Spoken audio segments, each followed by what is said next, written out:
तो मीडिया ने उसको छाप दिया कि वो स्वाइन फ्लू से मर गया। क्योंकि मीडिया को इसमें क्या इंटरेस्ट है, अखबार वाले ये जो खबर छाप रहे हैं इसके लिए उनको पैसा मिल रहा है। मीडिया में काम करने वाले मेरे बहुत सारे दोस्त हैं। दिल्ली में एक बहुत बड़ा अंग्रेजी अखबार है, उसका एक एडिटर है जो मेरा बहुत अच्छा दोस्त है। मैंने उसको एक दिन पूछा कि तुम्हारे अखबार में 15 दिन से हर दिन हेडलाइन छप रही है कि स्वाइन फ्लू पुणे में फैल गया, स्वाइन फ्लू वहां फैल गया, स्वाइन फ्लू वहां फैल गया, 11 मर गए, अब तक इतने प्रभावित हो गए। ये जो खबर तुम दे रहे हो, इस खबर में तुम मुझे कोई 1, 2, 3, 10, 20, 50 लोगों के नाम दे दो, पते दे दो जिनको स्वाइन फ्लू हो गया है, मैं उनके घर वालों से मिलना चाहता हूं। तो कहने लगे वो नहीं है हमारे पास। मैं पूछा फिर खबर कैसे छाप रहे हो? कहने लगा खबर तो ऊपर से आ रही है। मैं बोला ऊपर से कहां से आ रही है? तुम्हारे ऊपर कौन है? तो उसने कहा मैं तो एडिटर हूं, लेकिन मेरे ऊपर अखबार का मालिक है।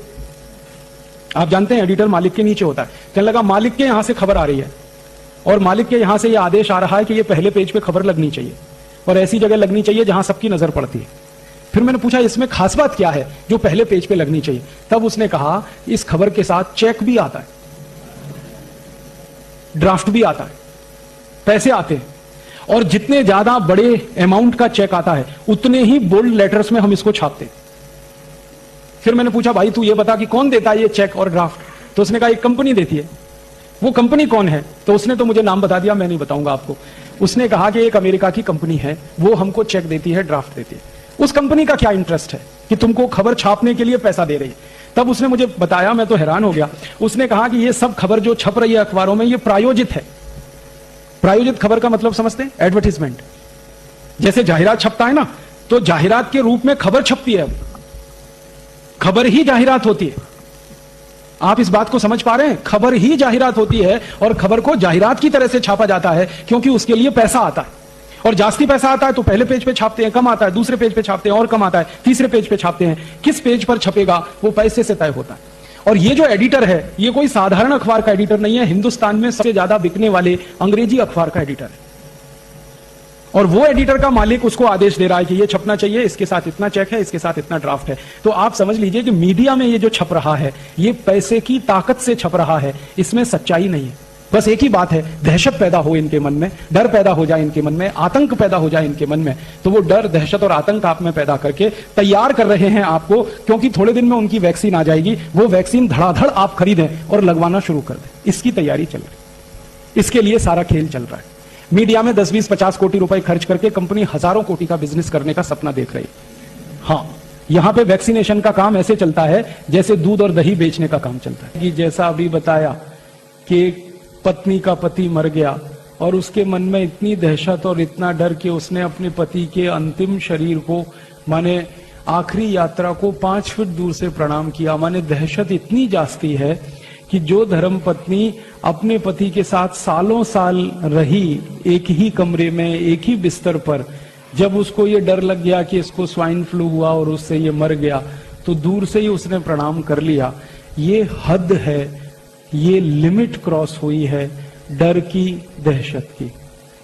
और ये लिमिट क्रॉस कराने में मीडिया ने बड़ी ताकत लगाई है। मीडिया में 10, 20, 50 कोटी रुपए खर्च करके कंपनी हजारों कोटि का बिजनेस करने का सपना देख रही है। बेफिक्र रहिए, बिंदास रहिए। ये वायरस एक तो है नहीं, इसलिए आप मत घबराइए, आप मत डरिए। और आप घबराना बंद कर देंगे, डरना बंद कर देंगे तो आप दूसरों को ये बात कह सकेंगे, वो भी घबराना बंद कर देंगे, डरना बंद कर देंगे। हमारे देश की सरकार चलाने वाले नेता और मंत्री, उनको इस तरह की बल्क परचेज करने में करोड़ों रुपए की रिश्वत होती है। जब वो उस कंपनी को प्लेस करते हैं ना ऑर्डर, उन्होंने 10,000 कोटि का ऑर्डर दे दिया, तो इसमें से कम 1000 से 1500 कोटि रुपए मंत्रियों की रिश्वत का फिक्स हो जाए। अभी चर्चा ये चल रही है कि हर एयरपोर्ट पे मशीनें लगाई जाएंगी, उनमें से आदमी को गुजार कर टेस्ट करेंगे। वो मशीनें लाखों करोड़ों रुपए की हैं। तो उनका ऑर्डर किसी कंपनी को दे दिया सरकार ने, उस ऑर्डर का 10%, 15% मंत्रियों को मिल गया हिस्सेदारी के रूप में, अधिकारियों को मिल गया। तो सरकार का वेस्टेड इंटरेस्ट ये होता है कि खूब रिश्वत इस तरह के कामों में मिलती है। मैं आपको एक पुरानी जानकारी देता हूं। आपको याद है 14 साल पहले सूरत में एक अफवाह उड़ी थी कि प्लेग आ गया, प्लेग आ गया, प्लेग आ गया, याद है? उसका दुष्परिणाम क्या हुआ कि पूरे सूरत की टेक्सटाइल इंडस्ट्री बंद हो गई, पूरे सूरत की। 14 दिन तक सूरत में एक कारखाना नहीं चला, एक पैसे का प्रोडक्शन नहीं हुआ, सारे कारखाने ठप हो गए, मजदूर भागकर सब अपने गांव चले गए क्योंकि सबको दहशत और डर बैठ गया। उतनी देर में परिणाम क्या निकला, भारत में कपड़े की कमी आ गई। तो सरकार ने क्या किया, परदेशी कंपनियों को कपड़ा भारत में बेचने का ऑर्डर देना शुरू कर दिया। तो परदेशियों का अंधाधुंध कपड़ा बिका और उसके बाद 14 दिन के बाद फिर खबर आई कि प्लेग नहीं है, वापस लोग आए। लेकिन वापस आने में 6 महीने लग गए और फैक्ट्री चलाने में 6 महीने लग गए। 6 महीने तक भारत का बाजार विदेशी कंपनियों ने कपड़े से भर दिया और पूरे खेल में 14,000 कोटी का नुकसान भारत देश को हुआ। ये 14 साल पहले सूरत में हुआ था। फिर बाद में वैज्ञानिकों ने जांच की तो पता चला कोई प्लेग नहीं था, सिर्फ अफवाह थी। और वो अफवाह उन कंपनियों ने फैलाई थी जिनको भारत में कापड़ बेचना था। 1816-18 में 2 साल भयंकर फ्लू हुआ था, एवियन फ्लू। उस समय अमेरिका की कुछ कंपनियों ने वैक्सीन बेचे थे। एवियन फ्लू के जो वैक्सीन लगाए गए ना लोगों को, वो सब लोग मरे। और कितने लोग मरे मालूम है? 4.5 करोड़ सारी दुनिया में। माने 4.5 करोड़ लोगों को अमेरिकन कंपनियों ने जो वैक्सीन लगाई वो सब मर गए और जिन्होंने वैक्सीन नहीं लगाया था वो सब जिंदा रहे। और ये खेल सिर्फ बीमारी का नहीं है, ये खेल एक युद्ध का हिस्सा है। और ये युद्ध जो है ना, आर्थिक युद्ध है। कुछ युद्ध होते हैं वो सैनिक युद्ध होते हैं। सैनिक युद्ध में हमारी सेना दुश्मन की सेना से सीधे लड़ती है बॉर्डर पे। लेकिन कुछ युद्ध होते हैं जो आर्थिक युद्ध होते हैं, जो आपके बाजार में लड़े जाते हैं, जिसमें कोई विदेशी कंपनी आके एक झटके में आपका 4,000 कोटी का नुकसान कर देती है और वही कंपनी और 10-20 हजार कोटी वहां से लूट के ले जाती है। ये आर्थिक युद्ध है।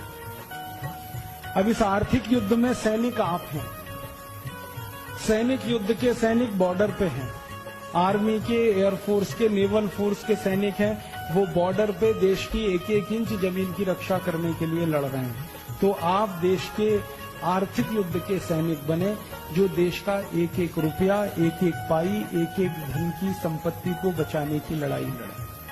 इसलिए सैनिकों का दिमाग साफ होना चाहिए, क्लियर होना चाहिए अपने उद्देश्य के प्रति और अपनी संपूर्ण समर्पण के प्रति। आपका उद्देश्य अगर आपको साफ दिख रहा है तो युद्ध में आप लड़ेंगे और जीतेंगे।